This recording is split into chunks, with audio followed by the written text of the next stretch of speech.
On behalf of the organizing committee, especially Dominique Trudel and Katharina Niemeyer, we wanted to thank you for being here and welcome you to this special screening event and roundtable. But before we start, I would like to begin by acknowledging that the Université du Québec à Montréal is located on unceded Indigenous lands. The Kanien'kehá:ka Nation is recognized as the custodians of the lands and waters on which we gather today. Montréal is historically known as a gathering place for many Indigenous people. Today it is home to a diverse population of Indigenous and other peoples. We respect the continued connections with the past, present and future in our ongoing relationships with Indigenous and other peoples within the Montreal community. Today we're gathered in this recently renovated room. Was recently inaugurated. It's part of the UQAM Media School.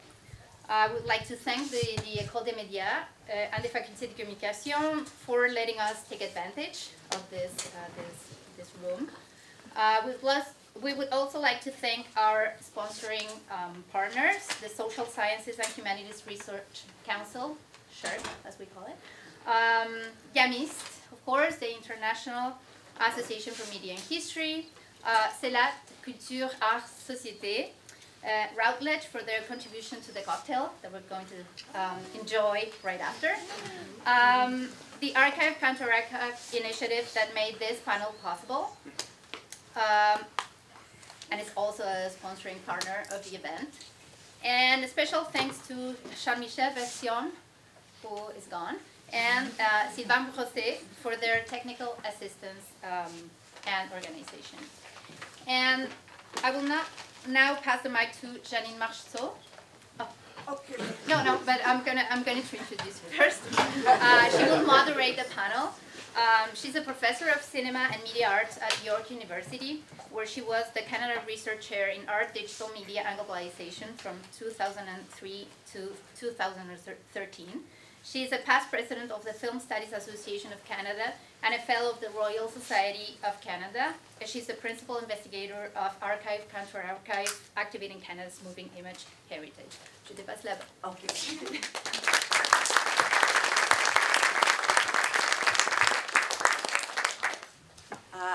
I'm going to be very brief. Thank you all for coming. Amazing. I want to thank the organizers for supporting this event and supporting the screening, and it's been a wonderful conference, so congratulations. I also want to celebrate National Indigenous Peoples Day today, so it's great to introduce Jennifer Dysart and introduce this screening.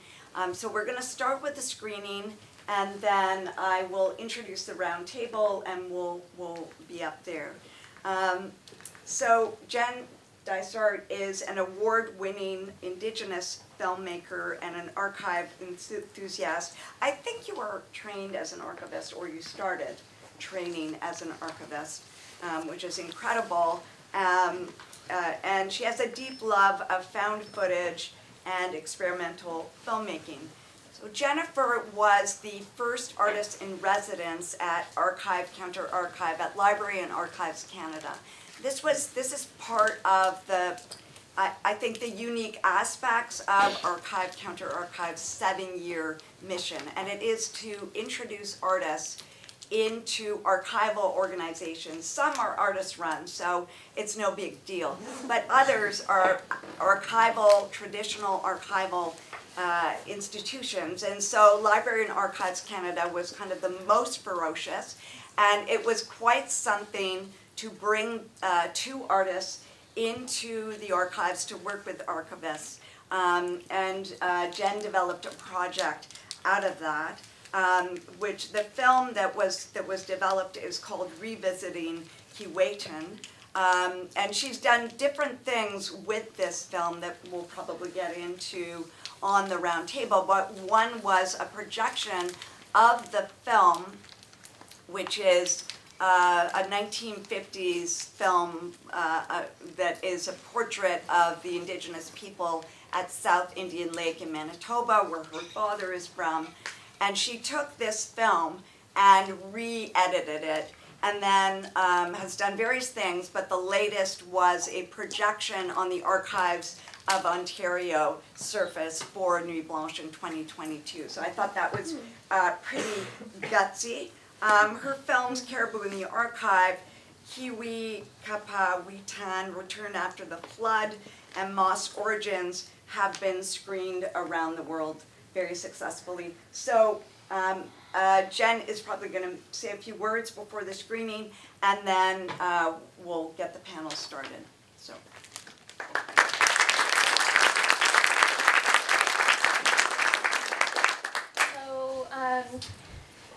It's a pleasure to introduce Kiwi Kapawitan, Return After the Flood. This was my master's thesis, or part of my master's thesis from York University. It began with the discovery of some CBC shot film footage that I found at the Provincial Archives of Manitoba. My dad's side of the family is from South Indian Lake, northern Manitoba. That's 1,000 kilometers north of Winnipeg. And today is known as Opi-Panapwiwin Cree Nation.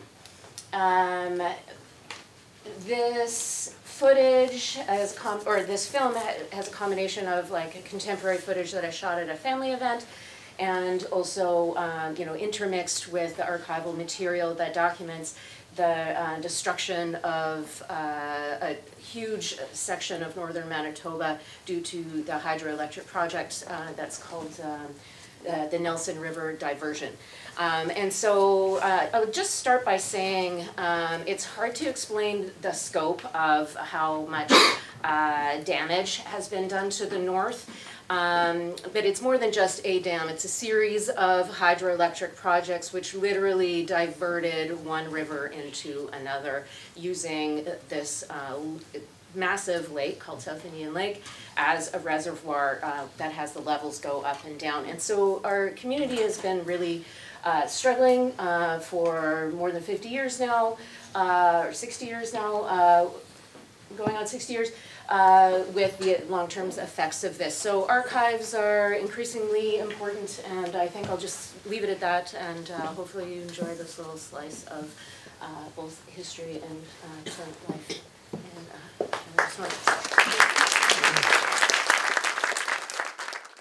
So I'm going to introduce this amazing panel on television archives. For those of you that are not from Canada, the focus is going to be on the Canadian Broadcasting Corporation, the CBC, the major broadcaster for Canada, and the fact that we don't have access to those archives. So this is a little bit of an angry panel. So I will introduce the panelists. Dr. Mary Elizabeth Luka is Assistant Professor, Arts and Media Management at the University of Toronto, where she examines modes and meanings of co-created production, distribution, and dissemination in the digital age for arts, media, and civic sectors. Mary Elizabeth is, as are all the panelists, actually incredible.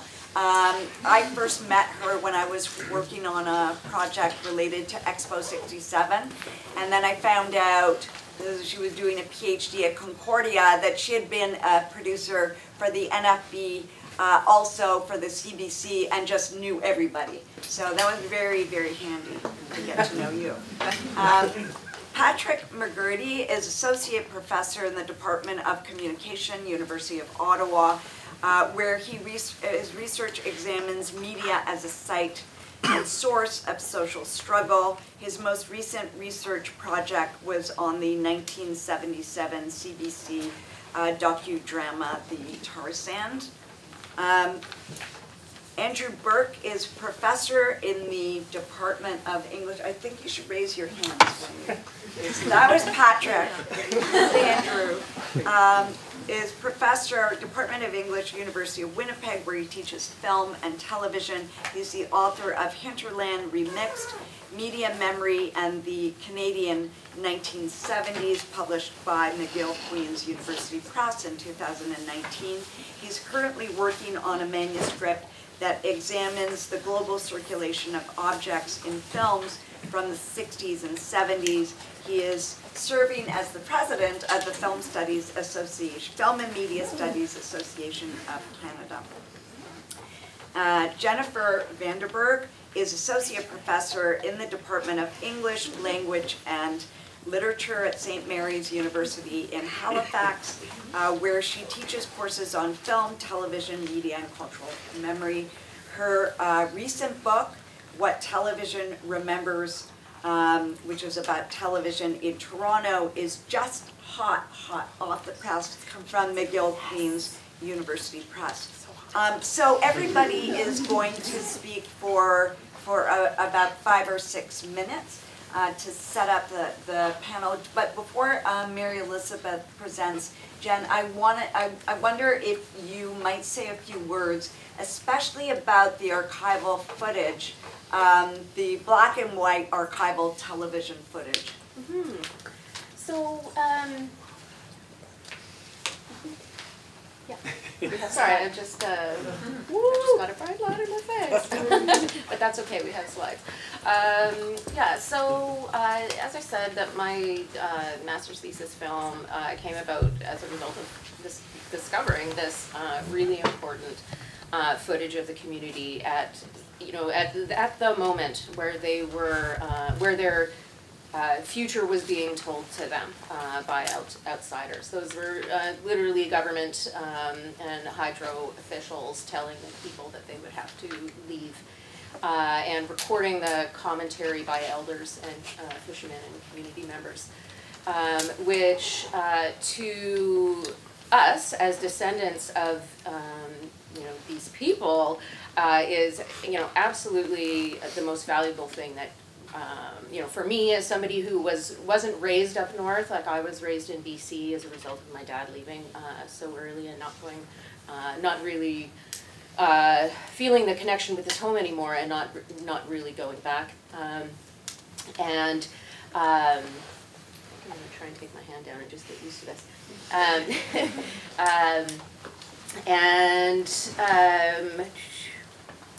What am I trying to say about this footage? I mean, I guess the fact that it's owned, the copyright is owned by the Canadian Broadcast Corporation.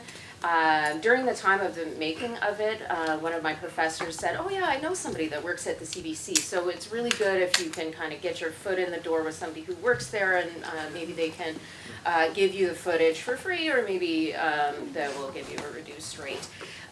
So I made my little pitch talking about how important this footage is to the community and how the community has never seen it, and as a result of all the changes, like future generations really need to have access to this footage. I was respectfully listened to and then handed the standard rate card, which would be hundreds of dollars per second, to the tune of thousands and thousands of dollars to just use it for festival purposes only. That's not to go to broadcast or anything like that. It almost made me want to drop out of school. It was really a devastating experience. That might have actually happened. I might have dropped out if it hadn't been for some really important professors who had said, Jen, you just need to make this film anyway. It belongs to, the footage has been paid for by Canadian taxpayers, and it belongs to your community. It has real cultural value, and you should just use it anyway, and let's try to, we'll see if they come after you, like they're not going to come after you.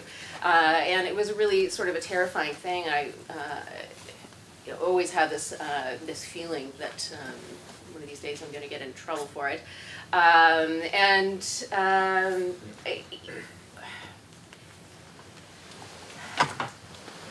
So I've gone on to, at various points in my life I've been working in archives, and and doing archival research. And sorry, I lost my train of thought there.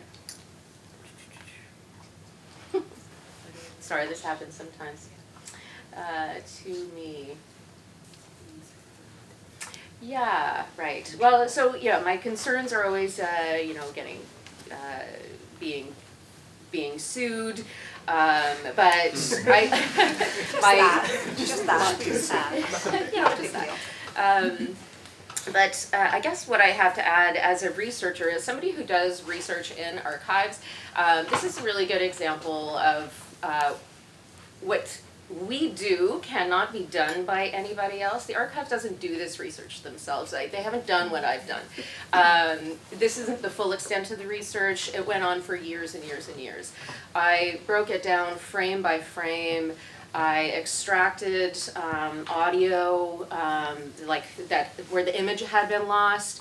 Well, and going back to the beginning, I had to convince the provincial archivist to transfer it for me. It was in cold storage. It was in really rough shape, and they just didn't want to digitize it. And you know, I had to really plead my case and say, you know, this has no value unless people see it. And I can give so much more value to this by doing the research. And so the research went on for years. I, to the best of my ability, named every single elder in the footage, like even like beyond my family. It helped me as somebody who was getting to know my family and community later in life. It really helped me make connections with different families that I wouldn't necessarily have been in close proximity to. You know, even though it's a small town, people kind of live in their little groups. And but this really sort of helped me integrate, I guess, into the community. And so the work continues because, you know, this is just one example of some clips of film, 16mm film footage that I found one time. But every archive that I go to in Manitoba, like the Federal Archive as well, Library and Archives Canada, so much material is not findable by Indigenous researchers because the people who own it, who hold the copyright, didn't document, you know, consent wasn't given. You know, all of these people you see here, they didn't, you know, sign a waiver saying that, you know, that they can be recorded. And so the work is sort of endless and ongoing, and it's part of like what drives me. I really, you know, enjoy doing it, but I do feel like it's unfortunate that those who hold and maintain and control it don't have any information about it. And so my, the thing that I say in every presentation I make about one of my archival-based films is that Indigenous researchers need access, and because so many of the First Nations are in remote areas, you know, where distances are so far, like physical access in, you know, in a building along the 49th parallel, like where all of Canada's major cities are located, you know, like that's really impossible. So digitization is really important. But it's not the end-all, be-all, because a lot of these communities don't have internet access or have very limited access, if at all. So what I always argue for is funding that's flexible for Indigenous people, that can be used both in-house in archives, but that includes some level of funding to return back to the community. I couldn't have done all of the work on this footage with the naming of the community members and without being able to be in the community. And it's the distances are far, the costs are out of control, and it takes a long time.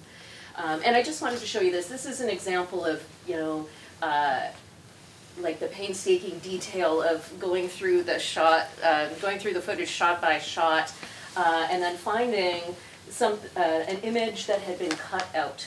So this was a splice point, and there was just one frame left, where you get to see the real serious looks and concern on people's faces. And to me, it's just like it's an example of what somebody like myself or other Indigenous researchers can do. It's it's such a precious, important archive, and that's why the work that you're doing is so important, Jen. All right, so we're going to come back to this issue, and over to you, Mary Elizabeth. Great, thank you. There's several threads that, next slide please, that Jennifer has raised, and next slide, that I'd like to pick up on, starting with the role of the researcher and the artist as activists in the archives, right? So one of the things that I just wanted to share with you is, because I was a producer and director for a long time within the independent community and including at CBC, as an independent producer, a lot of my work is preserved in these publicly funded collections, which are not public. So CBC Radio Canada, Knowledge Network, Tele-Quebec, or NFB, but I don't have access to that material as a maker. As a program developer, you referred to this earlier, I was sometimes able to make in-kind deals, right? So as a program developer or a talent developer, I was like putting that in square quotes, like as if I developed any talent whatsoever. As a programmer, I could sometimes make in-house deals where footage could be provided to somebody for a project, but that was generally material that the CBC or whatever company did not see as valuable or capable of being monetized, basically. And $56 a minute for audio, and then whatever it was, or sorry, a second for audio, and then whatever it was for the actual video itself. So as a researcher outside the institution now, I can request viewing access for research purposes, and if you're going to do this, please ask for a viewing copy. But I have to know what I'm looking for, and there's no guarantee that I'll be provided with that access or with those copies. If you are provided with a copy, then you have a copy. Sorry, okay. Next slide, please.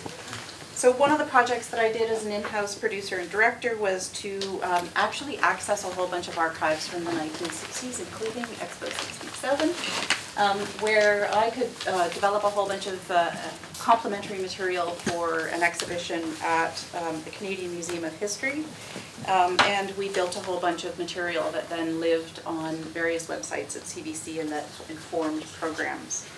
I also, if I was shooting material for a project like that, I also had the responsibility as a producer-director to secure clearances for that material that was then going to go in-house. So, and I had to document those. And the reason for that was because before about, I'm going to say about 1990, at CBC in particular, but also in other collections, there was a lot of presumed consent and a lot of assumed copyright sign-off, which they found, as we go to the next slide, that by the early 2000s, when things like culturenet.ca and a couple of the other kind of major digitizing of cultural heritage in Canada started to take place, that a lot of this material was not documented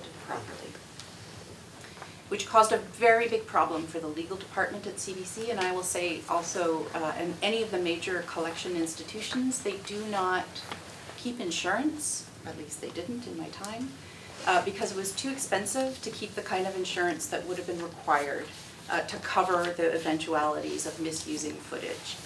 So they had legal departments, and as the years passed, the legal departments became more and more restrictive about the kind of content that was available. So these are some slides from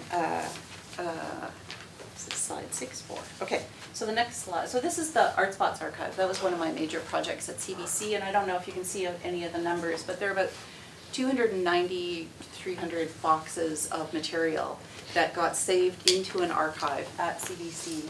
A lot of the field tapes and master tapes, so some of the material, for example, that you were looking for, the general practice at most of these institutions is to wipe tapes or film, reuse it, or any of the other formats, so wipe drives, any of those kinds of things, except for what actually gets put to air. And so the fact that I illicitly saved all the field tapes for art spots over a 10-year period and then was able to move them into a climate-controlled environment without actually telling the legal department was a very helpful thing, not least because there were a number of communities that were documented along the way that artists were attached to or that were involved in projects. Okay, so next slide, please. So this is what I was saying earlier about the Canada's cultural heritage, and I will say, not by coincidence, when Stephen Harper was elected, all the funding was pulled from the digitizing processes, and anybody who was alert at that time to how cultural material appeared online, anything that was controlled by government was moved into a format that would not support media. Also looked very ugly. Okay. Next slide. Why is it so complicated? Well, this gets to the heart of the media industry, right? So, next slide. I like to work on the independent side of things because there's a lot more flexibility built in, frankly. But this kind of really simple graphic, that is the independent media arts system, and you can layer in under the creative production and distribution organizations, you can layer in companies like CBC, NFB, etc. Next slide, please. That's actually how it works. So these are, if you are looking for material, these are all the things and the people that you need to know about and get in touch with if you're going to clear stuff. Right? I just want you to say, hey, great, it's all mapped out, easy to do. And there are a couple of changes, and I'm sorry that it's not such a great copy of it, but we will be publishing this online so that it's readily available for people to use in whatever environments will help them. It is incomplete, all of these things have to be incomplete. But what I think it sort of demonstrates is that there are some key areas where you need to figure out where you're going with this. So next slide. Okay, so here you can see that the kind of big picture piece is the government legislation regulators, right? So you've got, for example, things like the Broadcast Act and the Canada Industrial Relations Board, the Status of the Artist Act. We find it very important to kind of insert it into the conversation there. There's a lot of provincial and territorial versions of all the federal legislation. Department of Canadian Heritage, I said, a whole bunch of others, and the CRTC is the regulatory body for the media sector. So, and there's a bunch of other kind of areas. Next slide. So this, the ASOs are art service organizations, and the regulators are the ones that actually activate all of the legislative environment. And there are, there's a bit of reference here to international environment as well. There's a whole other layer for international, and particularly co-productions. The way in which ASOs, unions, the way that payment works in the system varies enormously project to project. And we have this thing called audiences that in this schematic we don't even unpack. Next slide. Funders. So there's a bunch of official tax credits, etc., that you would know about, but there's also artist and creative funding sources like Canada Council for the Arts, provincial and territorial arts councils, and municipal arts councils. Next slide. Next slide. Yeah. This is where the work gets done. Okay. So this is where you can see the kind of rollout, and that's why on the schematic it supports the entire infrastructure. This is not a top-down schematic, this is a bottom-up, thinking about how the sector works as a sector. So here you see us, academic institutions, galleries and museums, artist-run centers, etc. Okay, next slide. And like I say, this will be available. All right. Oh yeah. It's all complicated, right? So here you want to use this material. Well, you can see why it's complicated. So let's move to the next slide. I like how the remit that you gave me was like, just tell them about the system and then talk about fair dealing, right? Very tiny issues. All right, so I'm using this as an example. This is a recently completed project that with the Independent Media Arts Alliance that I did with a number of people in affiliation with the Archive Counter Archive. And part of what we were looking at is IMA was trying to activate their new fee schedule, so to get artists, filmmakers paid for the work that they do. And that's a voluntary fee schedule. It's not a union agreement that goes across the system. It's something that people are asked to do to compensate. In the work that artists will do, they will sometimes use material that is held by someone else. The copyright is held by someone else. As artists, they have entitlements under the Copyright Act to use material, as do academics, etc. But the main difference, and you know, we can talk about this, and I am not a lawyer, I always say this, I'm not a lawyer, this is not legal advice, but the concept of fair dealing in Canada is that there are some people that are identified explicitly, next slide, in the Copyright Act, particularly Section 29, where you as academics or as artists, etc., can use material that would not otherwise be accessible to you. Say a case like the film we just watched is a perfect example of that kind of material.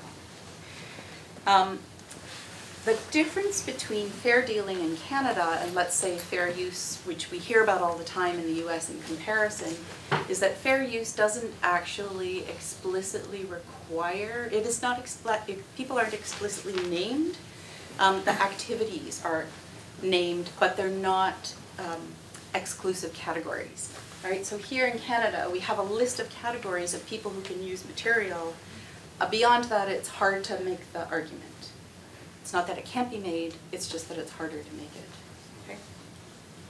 All right, here, that's, to me, it's kind of like, that's why we all have to be activists, because we have to keep pushing the boundaries of this. On two fronts here is what I'm arguing. One is that we should pay artists for the use of their material and their creative capacity, right? We want Jennifer to make a living. I also want to be able to use material that has been publicly funded, publicly stored, privately funded, privately stored, because remember, every piece of media in Canada has, with maybe the exception of some Netflix properties, but even that, but every piece of media in Canada has some public funding behind it, right? Okay, so just quickly, I'm gonna go 1, 2, 3, just to make it simpler in case you're thinking about using it in the classroom. Next slide, please. Step 1, is it available on a streaming service? If it is, you want to go to step 3. If it's not, and you're talking about an independent media artist, then see step 2, next slide. Step 2 is, here are the options. If you're an academic, you have somebody called a copyright manager in your operation, or a librarian, resource librarian, usually plays this function. Ask them.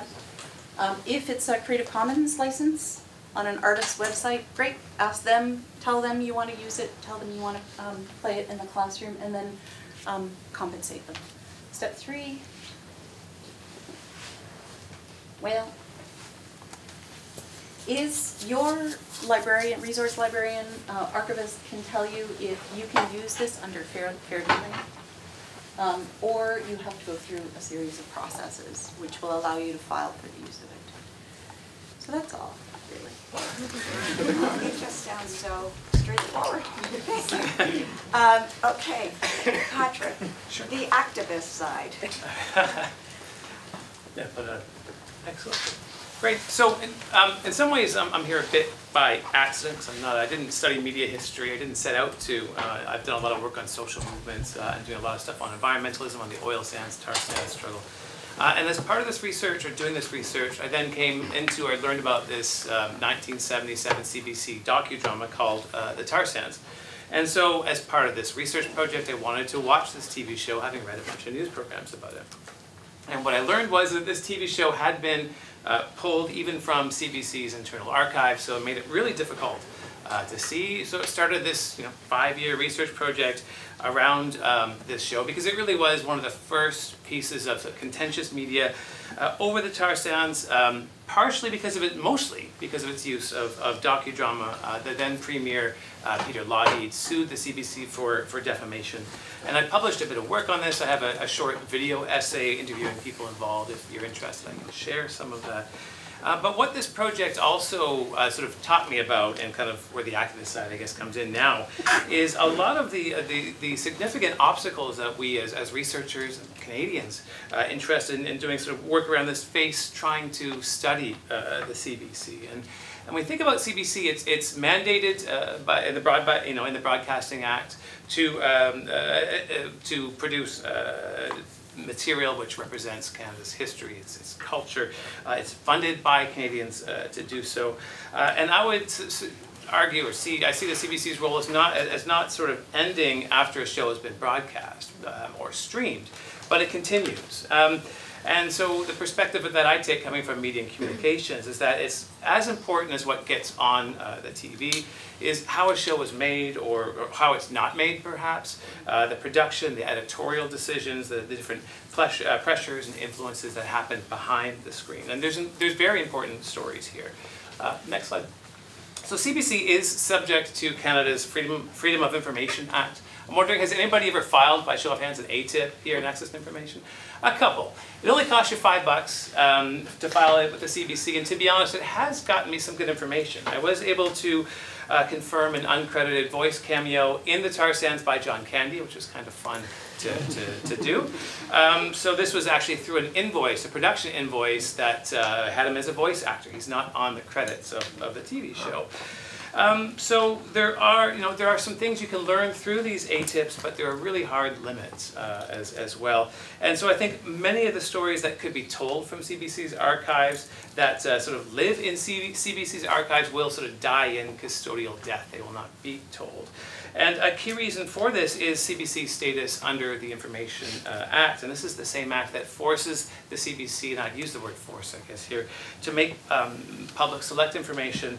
Also provides large blanket exemptions to the CBC to really actively deter information about the CBC to become public. And this is vital information that CBC researchers, filmmakers, and others would need. And I'll illustrate this through a few examples. We'll go next slide, please. So ATIPs, access to information, were a key component of my tar sands research. And one well-placed interviewee in my project told me that this specific TV show had a very significant impact on CBC policy. So this person suggested I try and dig up some documentation to get an understanding of how CBC docudrama policy evolved post-scandal. So the ATIP I filed asking for CBC docudrama policy returned what is here, the front page of a March 1978 position paper. It's called Towards a Policy on Docudrama. And as you can see on this side of the screen, the CBC only shared with me the first page of this 45-year-old report and then withheld everything else about that report. Next slide, please. Another example, 1975 audience data. I was interested in some CBC audience data. And you can see this is the audience data that they withheld. Again, from a report that is as old as I am. Next slide, please.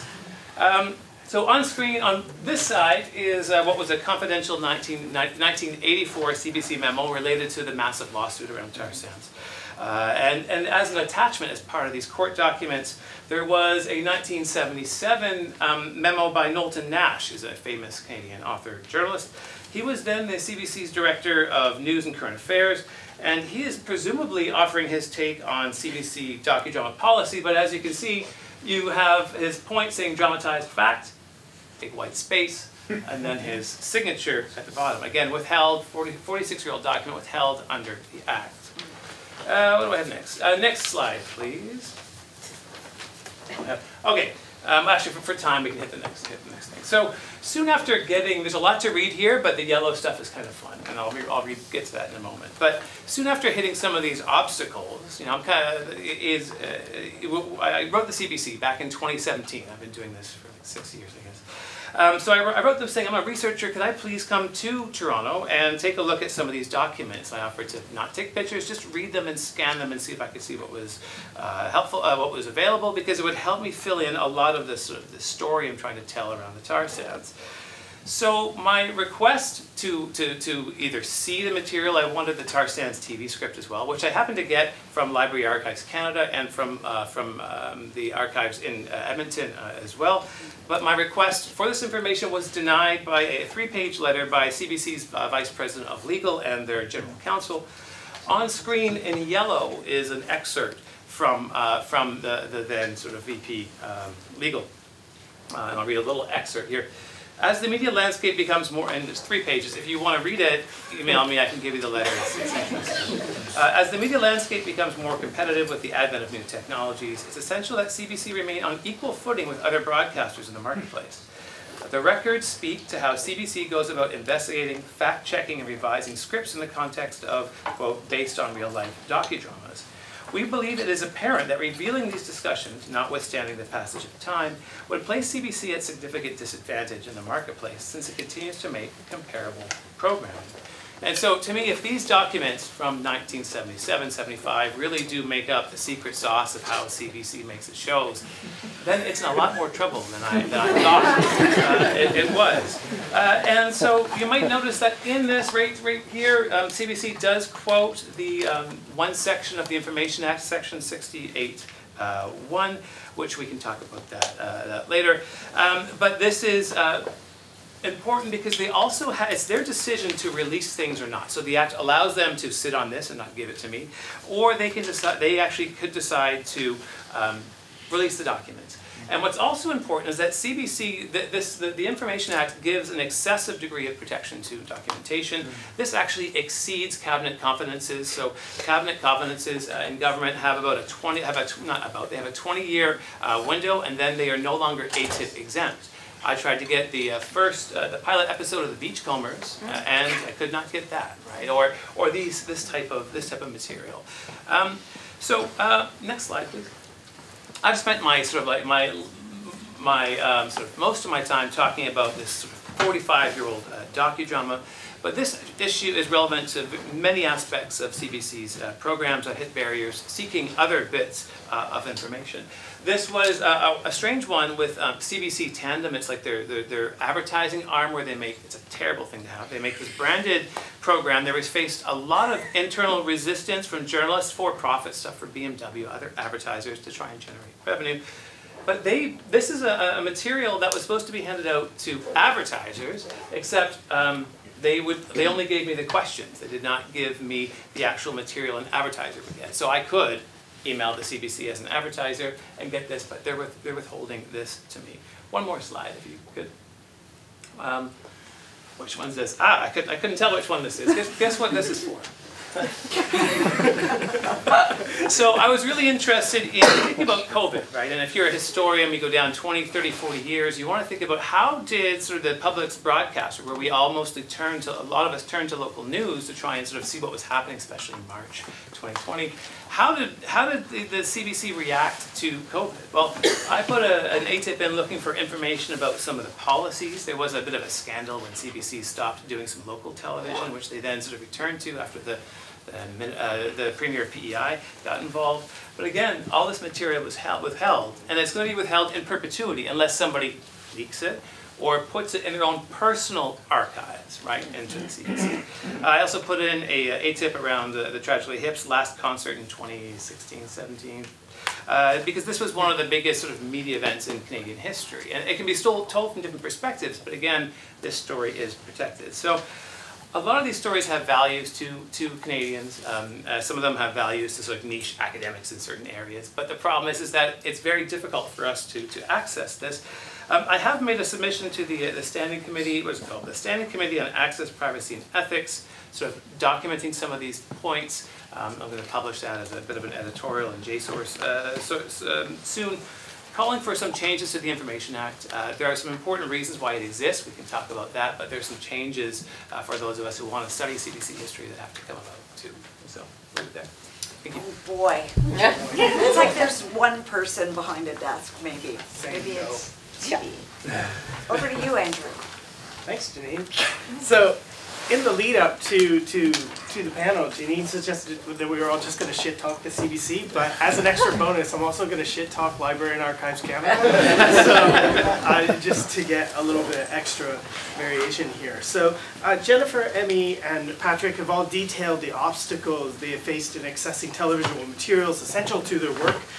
They've examined the reasons why these obstacles exist, and they've all argued that these obstacles could be overcome with some collaborations and some common sense that just simply does not seem to exist at the CBC in this particular historical moment.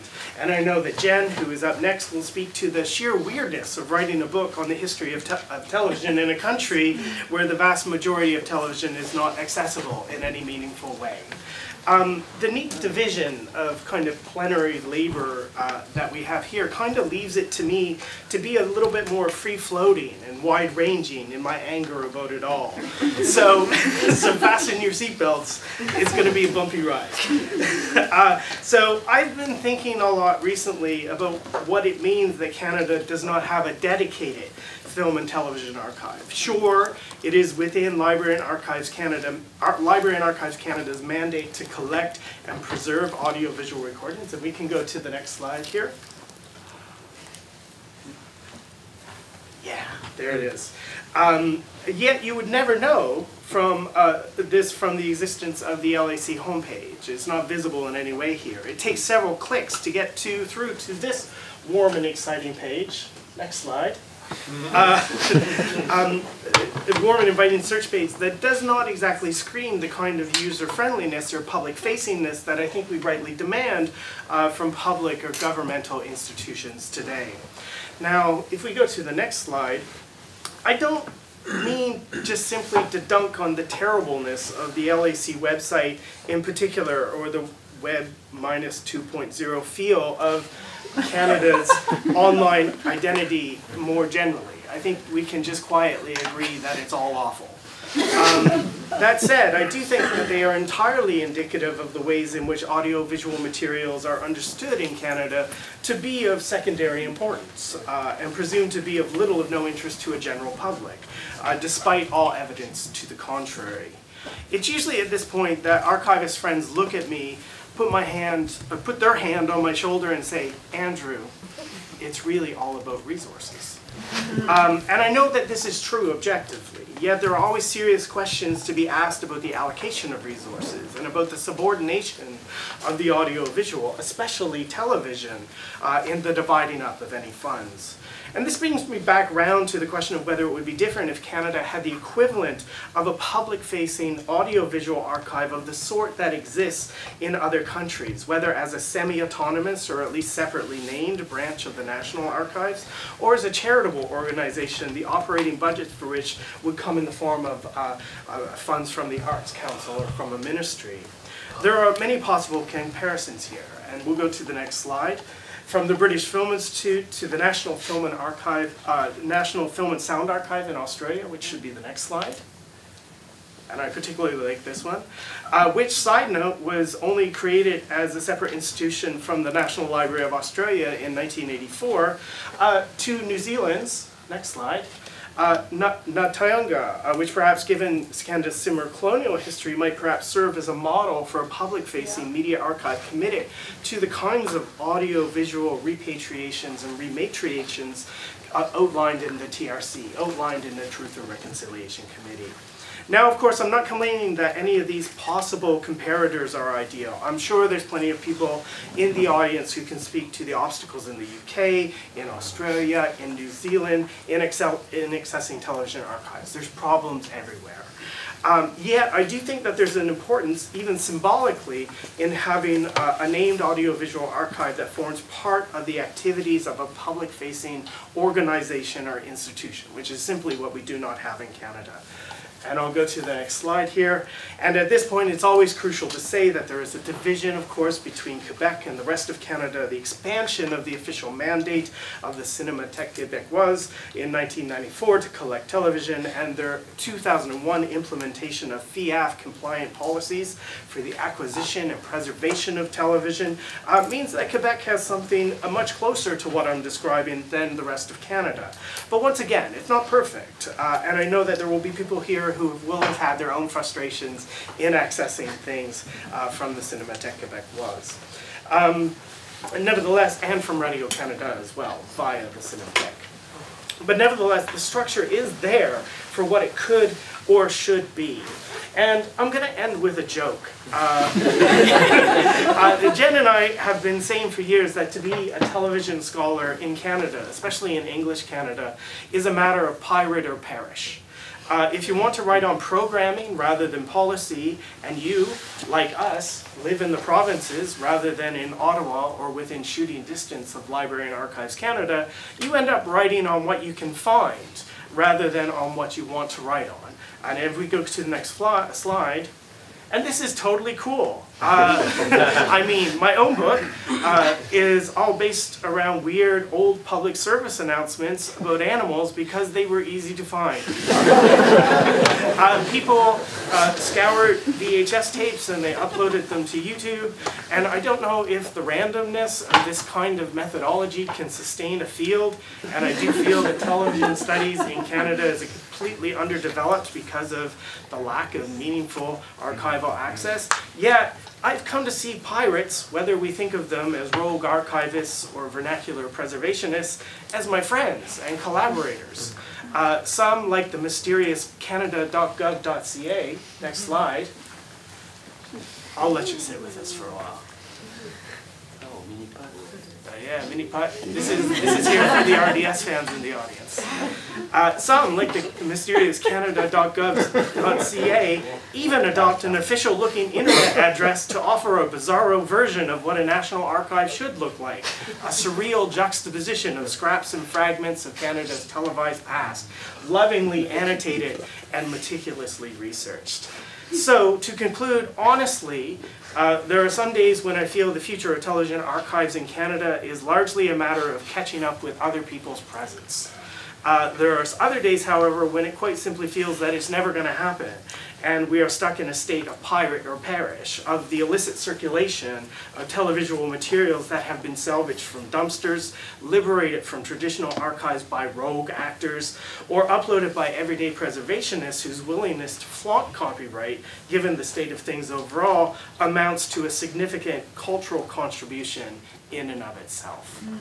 So there we go. Thanks so much.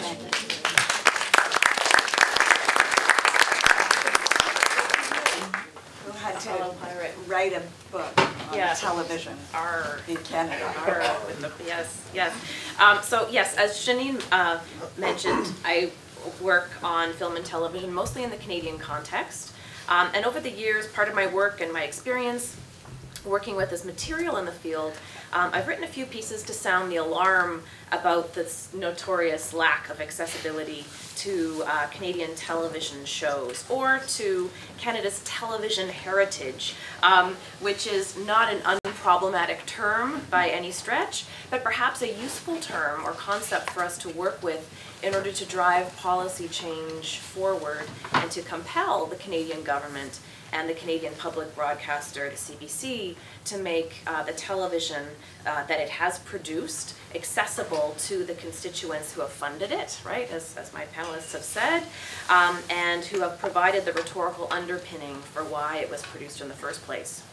So to put it bluntly, at present, the Canadian public cannot access the television that's been produced in its name.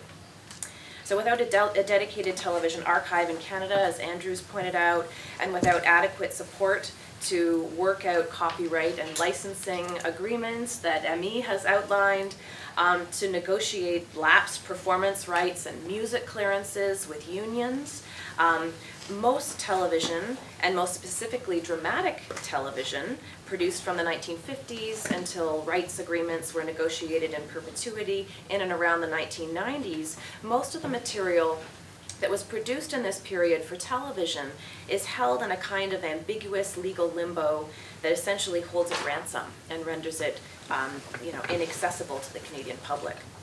And of course, so there are trickle-down effects from this.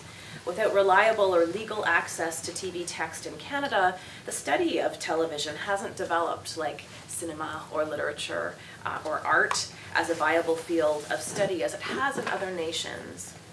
How do we develop television as a field if we can't share our source material, if we can't access in the first place, or we can't share our findings with people? We can't have others engage with it or challenge our interpretations of our work. Not being able to get legal access to television programs discourages the use of TV content in university courses, in program development.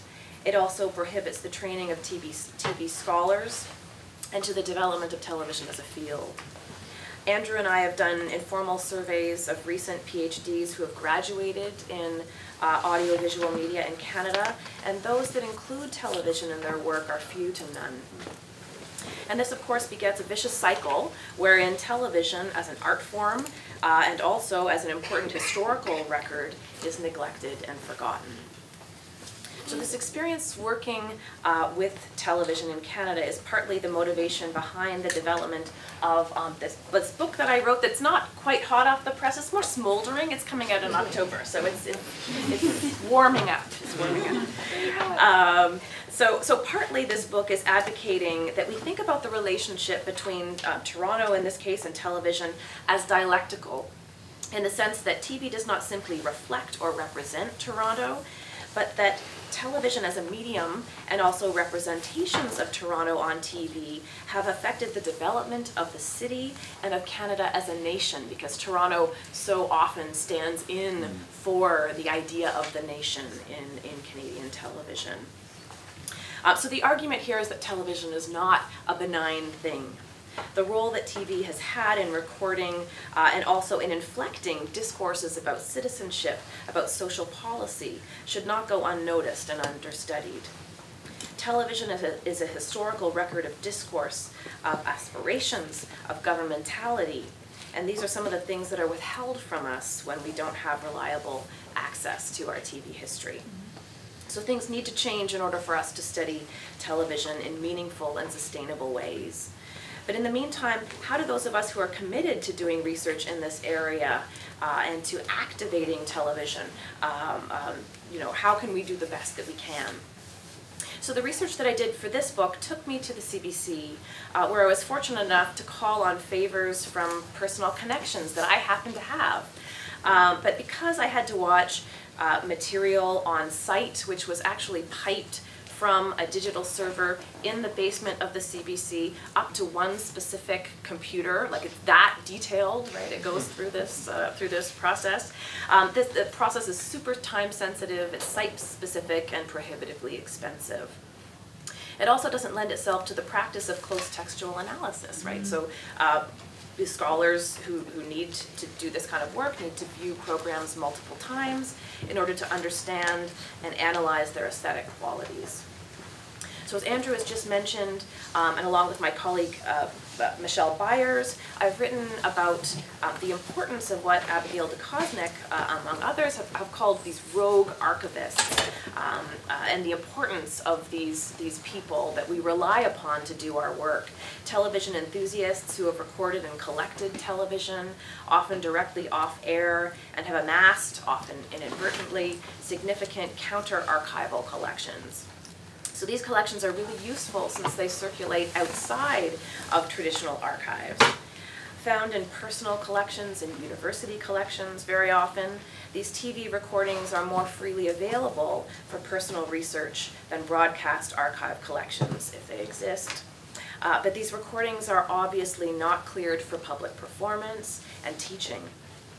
So as a result, Michelle Byers and I have also argued in a couple of articles that working on television in Canada is a bit like trafficking in these television counter-archives. But doing this work, I think, is important, and we can learn a great deal from counter-archival practices that have developed around the circulation of TV outside of traditional archives in Canada. And one important case study example I'd like to briefly mention in case you're not aware of, and there's a slide I think for this, is Retro Ontario, which is a YouTube site, an Instagram account administered by Ed Conroy, a curator, producer, and visual researcher who's based in Toronto. And Ed has an incredible collection of TV recordings that he's crowdsourced and amassed over the years. He also has an amazing network of television collectors and enthusiasts that he can use in order to access additional material. Although copyright and licensing prohibits him from broadcasting the incredible collection of material that he has at the back end of these sites and accounts, that can't be outward facing to the web. It's still both, incredible resource of visual material for researchers, and in releasing stills and excerpted clips of this collection of television as teasers on his website, Ed has also been a really important trailblazer in igniting and consolidating nostalgia-based television cultural memory in Canada. Working with partners, Ed has launched popular Canadian television nostalgia-inspired clothing collections and provided source material for television scholarship. A lot of what I did in the book is with his help. And recently he's curated an important and rather groundbreaking exhibit. Maybe we can go to the next slide on this. Oh, sorry, this is Ed's, yeah, this is Retro Ontario. And the next slide, please. Yeah, so this is a new exhibit that just opened a couple of weeks ago at the Museum space in Toronto, which is an exhibit on 42 years of children's television in Toronto. So, this is only possible because of the access to this material that he has and he's collected over the years. And so his work, I think, demonstrates the potential monetary, scholarly, and cultural value that this kind of television collection and then activation can also yield. Okay.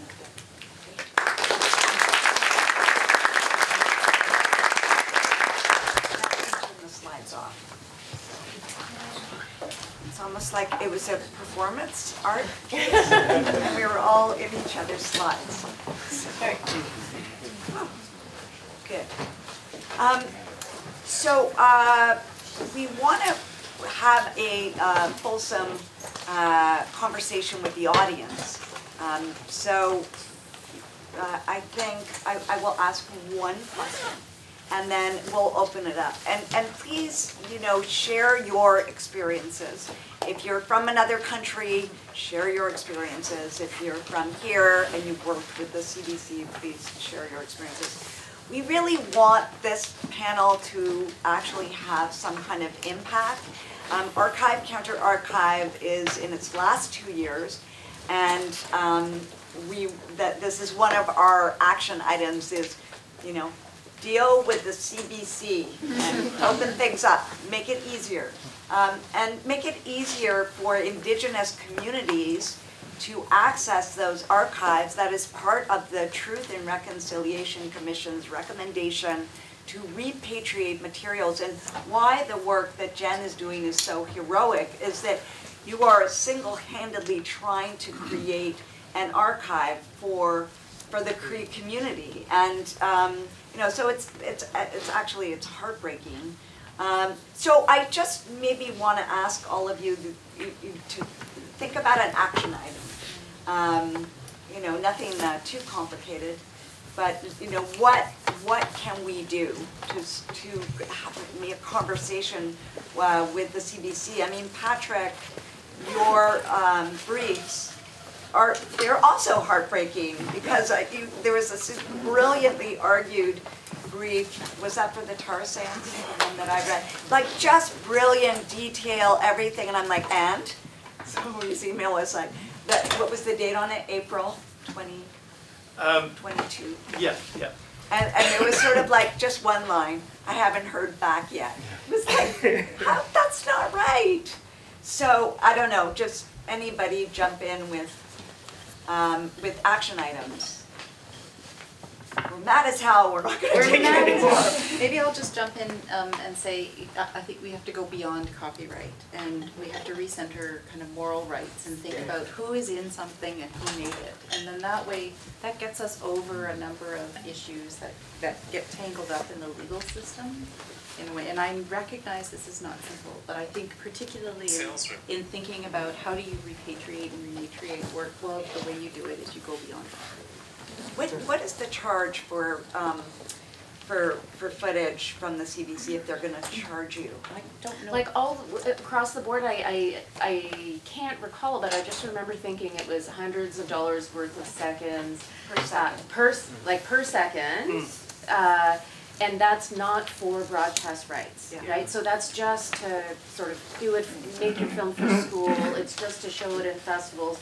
To like the world is divided up into areas, so if you want worldwide rights, it's, you know, costs more than if you just want the North American rights. So it would be, you know, for, I mean, I can't imagine what it would even be to go to broadcast. But this is also public domain material. That's what I don't get. The other artist in residence at Library and Archives Canada, Nadine Valsin, is making a documentary film on Joanne Harel, who is the first black model in North America, was in a Claude Jutras film, À Tout Prendre, and she's making this documentary film, and Cleo Salis-Parchet, not to embarrass you, but did research and found an early CBC interview, what year was it? With Joanne Harel. It was in the 60s. In the 60s. And Nadine hired a lawyer, and the lawyer said, no, this is public domain. Right. And they still nevertheless quoted this outrageous amount that she cannot afford to pay. Right. So it took us 4 months to just get an MP4, which they already had, and it was only for research purposes. It was a review copy. So that's the get a copy. Get a copy? get a copy. It took 4 months, yeah. But now they're trying to charge you a lot even to get review copies at this point. Sort of. Oh yeah, it was $70 for the hour of work. Yeah. Yeah, the transfer fees. So there's another aspect of this too, right, which is that there are exorbitant fees for, you know, that are being charged for people to use material that the CBC acknowledges they have the right to, you know, to sell in some particular way. And clearly, like, you know, Jen's example, like that's clearly extractive filmmaking, right? And the, you know, the idea that these images are taken from community, like I think that's a really super compelling, you know, compelling case.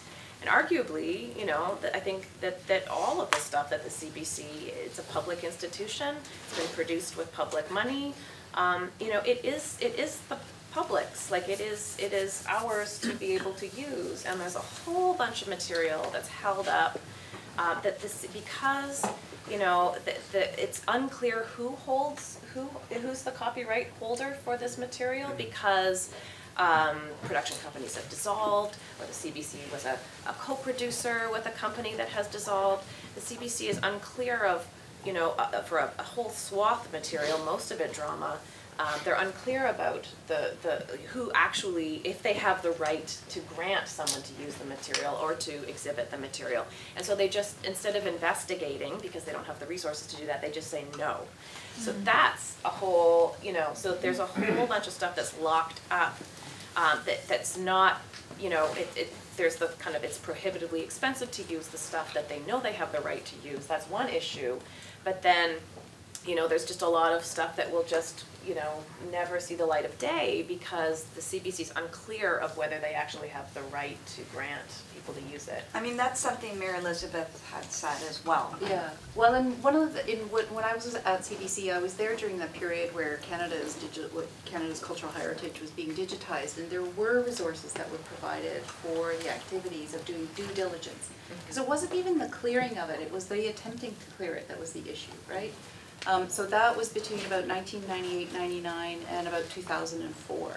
There was a 5 or 6 year period in there that the Department of Canadian Heritage and other funds within Canada, actually provided millions and millions of dollars to do that work and then to digitize material and upload it, and that's in the CBC's digital archives. And so there is like a kind of a rich repository. But again, it's one of those kind of like, a lot of those links are now broken, so you can't even look at the material that they have cleared, and a lot of the material that they have cleared, that they thought they had cleared, some of it had to get taken down because there was something that was contested or whatever, but they at least had the money, the resources, and made the effort in that kind of particular moment.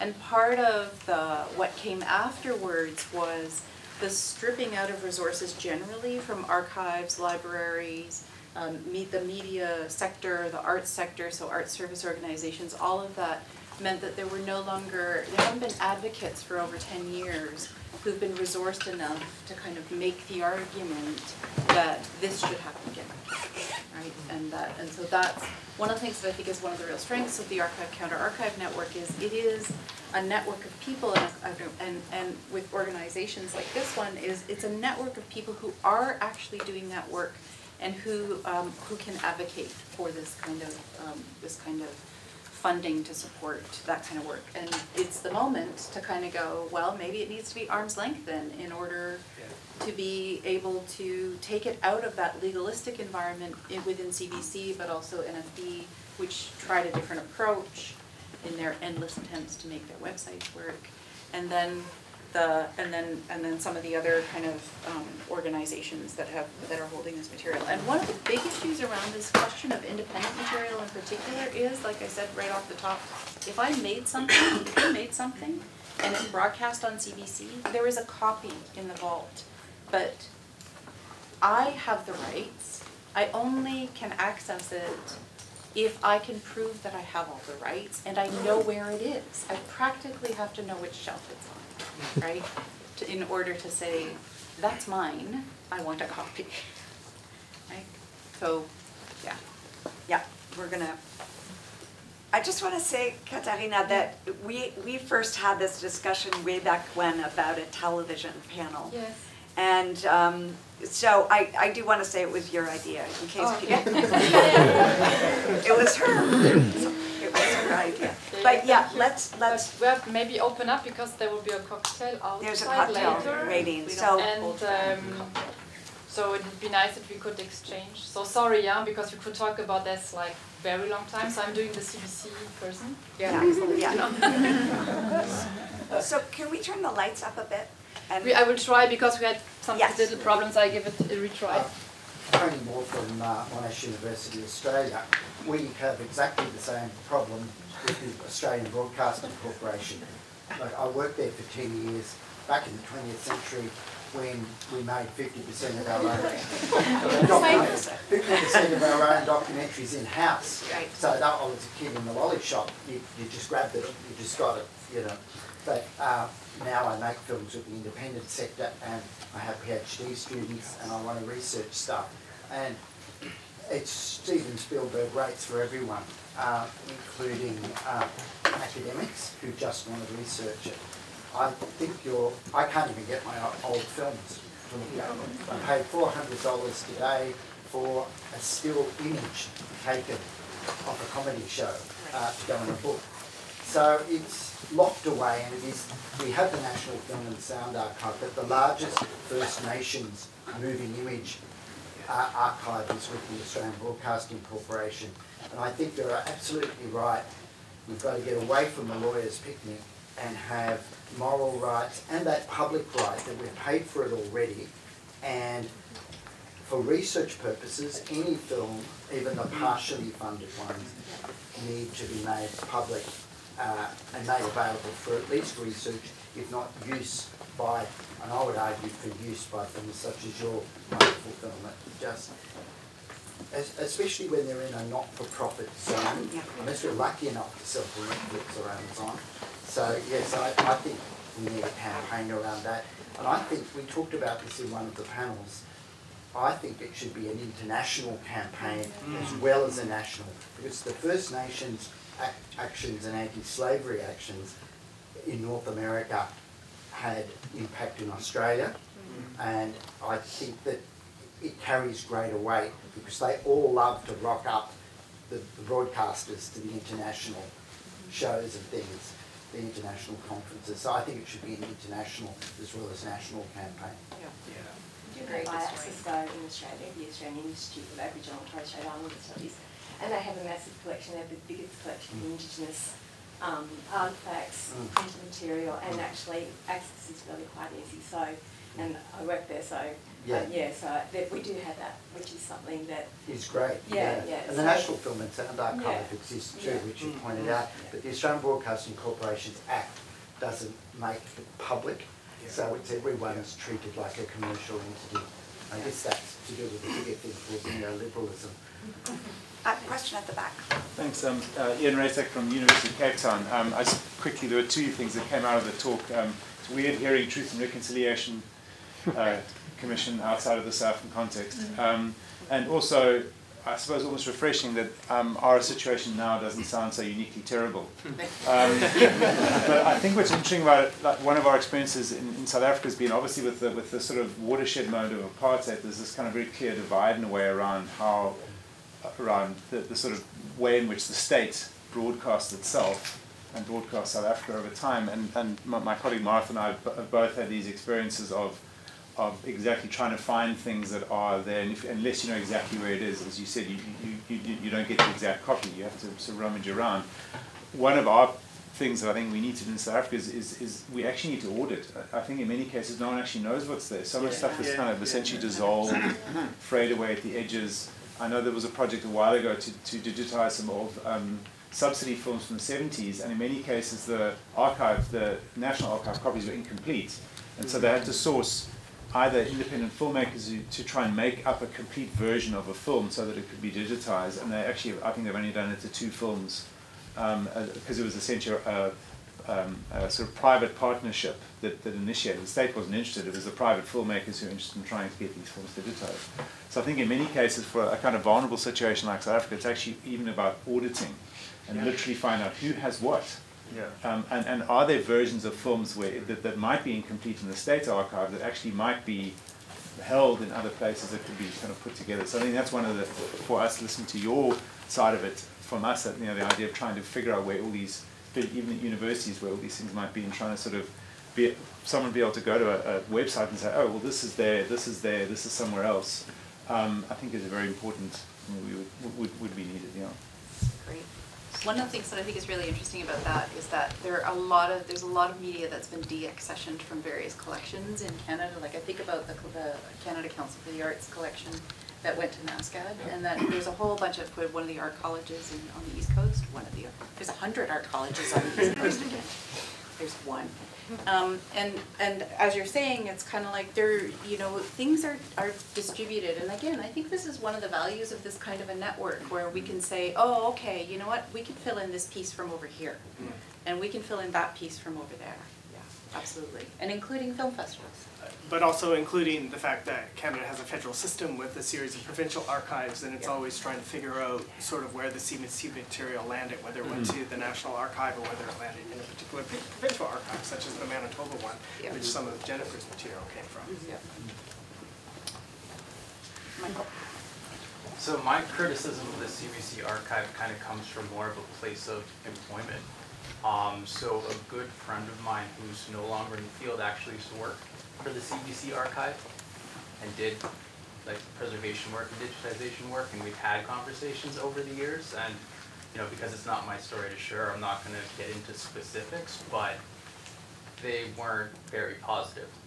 So we had that critical discussion back and forth about internally some things that need to be done with the CBC. So not even necessarily on the access point, but as well for those who work within the archives themselves and those structures, right? So I'm from the United States, media archivist for close to 30 years. And so I've kind of watched from the United States perspective the development and growth of repatriation. And I saw a really fascinating thing grow out of this, where the Indigenous communities began to kind of ask and receive access or material back to our tribal councils.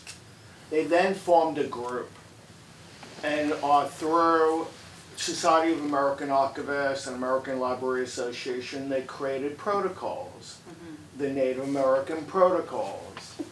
And it became really fascinating because as they start, you kind of look at it from cultural exchange of getting material back, and then starting kind of ask the question of, oh, well, now that we got the material back, how do we show that we're better caretakers of the material, right? And so they create these Native American protocols that are published through Society of American Archivists.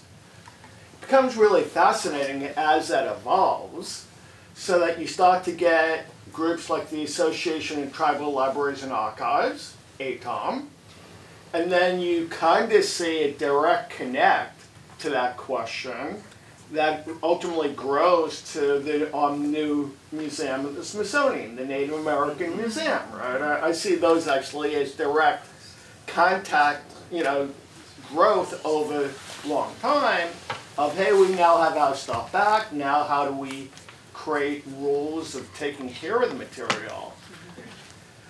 I'm wondering from the Canadian side whether the Indigenous community has kind of started to ask these similar questions, and whether there's any growth in that area, or is that very much like just a US thing, right? I can talk about that a little bit. I mean, so I did my undergraduate program in museum studies with a big focus on working in archives at UBC, so the University of British Columbia. This was in the early 1990s. Now we have the Truth and Reconciliation Commission, recommendations that happened in 2015, and before that there was UNDRIP, right, the United Nations Declaration of the Rights of Indigenous People. But in Canada in 1992, we had the Royal Commission on Aboriginal Peoples, and it had, referenced like the Native American Graves and Repatriation Act, NAGPRA, and was definitely tied to that kind of movement that happened in that sort of happening at that time in communities, but also in museums and archives. But the Royal Commission on Aboriginal RCAP, didn't have any teeth. And it's much like UNDRIP. It's not something that it's not a mechanism that can kind of force any kind of change. And one of the things that I would say is a little bit different in the US context to the Canadian context is that, I mean, with the exception of Alaska, the US is very connected and connectable. And so, that's not to say that the Indigenous people didn't and aren't as affected by colonization as we are. It's just that I talk about distance as a big sort of distance, and also the lack of resources and infrastructure that I think that people don't really realize is the case in Canada. Like I always say, I talk about the 49th parallel, which is the hard line with the exception of the maritime provinces, and then that little bit of southern Ontario that dips into like around the Great Lakes. All of our cities and all of our infrastructure is focused along there, and then you have a couple, like in every province you have a few roads that go up like this, and a lot of our Indigenous communities are still totally remote and completely lacking of infrastructure, and that affects everything. So that's one of the reasons why my recommendation is funding that's flexible so that researchers can go to archives, but also use that money to bring things home to those communities, because until people like myself do that, there's just no ability for the communities to get down to, and then get down to the cities, learn how to use archives, learn, not be intimidated by the process, pay the cost of what it, the crazy cost of being in Toronto or Ottawa or whatever it is. This work can't be done by just anyone. And it's not to say that it wouldn't be possible one day for there to be like an Indigenous organization that you know, that's working at that level. But the Canadian situation is a little bit different than the US in that way. Yeah, So and if I could add just one other thing, I think one of the things that's really interesting about this part of the conversation is we think about the founding of the Indigenous Screen Office in Canada, for example, which is just in the last couple of years, and a whole series of protocols that have been developed for material that is being produced now. But to think about what that gap is, and it comes out of that experience of not being able to access content and to have been involved in processes that were exploitative, etc. Right? So, yeah, I think that there's it's kind of like there's this big hole in the middle that we have yet to address enough. But I will say this, and we're going to conclude, is we had Archive Counter Archive hosted an Indigenous Archives gathering last October, and there was talk of forming a committee. I mean, the Canadian Association of Archivists do have an Indigenous wing. They're not dealing solely with AV archives. That's part of the problem, is that is an area of specialization that needs to be developed, for sure. But Jen, you were there, and I think there's movement to apply for a very large partnership grant to actually get that conversation going, and looking to the US as a model, actually. So, yeah.